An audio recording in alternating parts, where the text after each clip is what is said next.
Voilà. On va commencer donc cette conférence de presse. Merci à tous pour votre présence pour cette conférence de presse du 29 septembre 2021 sur les défis de la reprise économique post-Covid. Donc, je suis Ariane Bastin, chargée de communication pour le LIDAM. Donc, la conférence de presse va se dérouler en 5 temps. Premièrement, donc, il y aura les présentations de chacun des intervenants pendant 10 minutes et ce sera entrecoupé par des sessions questions-réponses pour tous ceux qui souhaitent poser des questions. Et donc, nous aurons l'honneur, après les présentations, de recevoir donc Madame la ministre Sophie Wilmès, vice-première ministre et ministre des Affaires étrangères, qui nous parlera de son expérience en tant que première ministre lors de la première crise sanitaire. Alors, pour les journalistes qui assistent, petit rappel donc de bien indiquer qu'il s'agit, si jamais vous souhaitez l'indiquer, qu'on parle de l'UC Louvain et plus de l'UCL, et bien de l'Institut de recherche du LIDAM que nous représentons. Voilà. Je vais donc maintenant passer la parole à Fabio Mariani, président du LIDAM. Merci. Merci Ariane. Je commence par partager mon écran.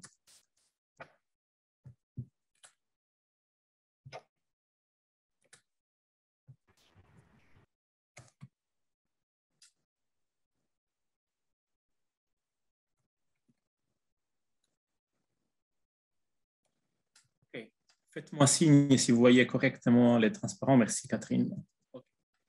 Donc tout d'abord, bonjour et bienvenue à tout le monde, à tous les participants et intervenants à cette conférence de presse. Et je voulais remercier tout spécialement Madame Wilmès qui, en acceptant notre invitation, a rendu possible cet événement. Donc nous sommes très contents de pouvoir partager un peu les fruits de notre travail et de notre recherche avec vous. Donc, avant de commencer véritablement la conférence de presse, je voulais juste prendre le temps de vous présenter le LIDAM. Donc, le LIDAM est un institut de recherche de l'UC Louvain et il est organisé comme une confédération de 4 pôles de recherche, les COR, l'IRES, ISBA et le FIN, chacun avec son histoire et ses spécificités, et une plateforme technologique qui est le SMCS. Donc, dans les faits, nous fonctionnons comme une communauté de chercheurs. Donc, nous considérons que vraiment, il y a cette dimension recherche et une même culture de la recherche qui nous unit. Et nous sommes à peu près 200 chercheurs dans à peu près 50 membres académiques. Donc, les thèmes de recherche et disciplines qui sont au centre de l'activité du LIDAM sont l'économie, la finance, les statistiques et l'actuariat, la recherche opérationnelle et la géographie, en gros. Et si vous voulez mettre ça en relation avec les différents centres, les corps s'occupent d'économie, économétrie, recherche opérationnelle. IRES, c'est plutôt économie, ISBA, statistique et actuariat, ELFIN, finance.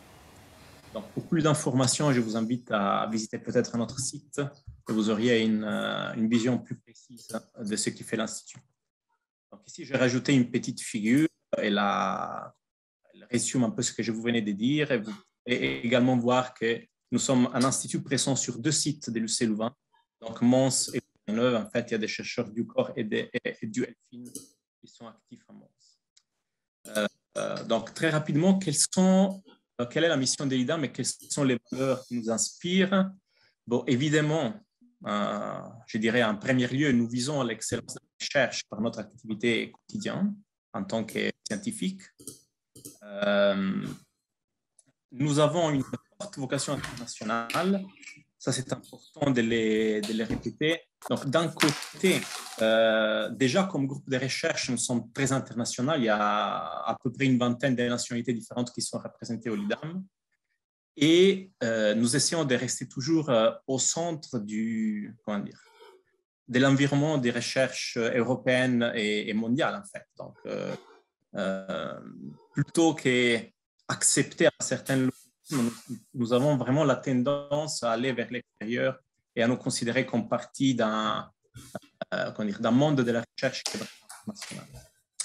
Nous attachons également beaucoup d'importance à la formation, à la recherche. Donc, notre institut fait partie de l'école de l'UC Louvain en économie et gestion et nous accueillons régulièrement des postdocs de tout le monde, en fait, que nous essayons de faire participer à la politique de notre institut et préparer pour le marché du travail. Une valeur qui est très importante, c'est la liberté académique. Je pense que c'est utile de les répéter. Donc, c'est quelque chose que nous encourageons et nous protégeons tous les jours. Donc, accorder à nos chercheurs le maximum de liberté pour être créatifs et innovants dans la recherche. C'est vraiment quelque chose qui est au centre de nos préoccupations. Et évidemment, nous n'existons pas exclusivement comme chercheurs. Donc, nous attachons beaucoup d'importance aux interactions avec la société. Et quand je dis société, nous avons en tête les décideurs, les entreprises, la société civile et encore d'autres instances. Donc, effectivement, cette conférence de presse, si vous voulez, remplit cette mission, en fait, de nous permettre de sortir du monde non académique et de rentrer en relation plus directe avec la société et ses exigences. Quel a été le rôle des chercheurs du Lidan pendant la crise sanitaire? Ici, je résume notre activité en 4 points. D'abord, nous avons continué à faire de la recherche scientifique en essayant de mobiliser nos compétences autour des thématiques qui se sont avérées être importantes dans cette période si particulière. Donc, on a fait de la recherche sur l'évolution des contaminations, sur les conséquences des reports des soins de santé, la vaccination, des aspects beaucoup plus économiques comme la dynamique de la dette, les conséquences pour l'emploi et le chômage, etc. Et ça a mené à publier à peu près 50 articles et documents de travail effectivement axés sur ces thématiques des grandes actualités. Certains de nos membres ont mis leurs compétences au service des différentes instances de décision et d'organes de conseil. Donc, par exemple, le Centre fédéral d'expertise des soins de la santé, l'Economic Risk Management Group, etc. Donc, il y a des chercheurs qui ont vraiment participé au moment crucial des décisions et d'actuation des politiques économiques pendant cette période. À côté de ça, il y a eu un engagement dans la vulgarisation.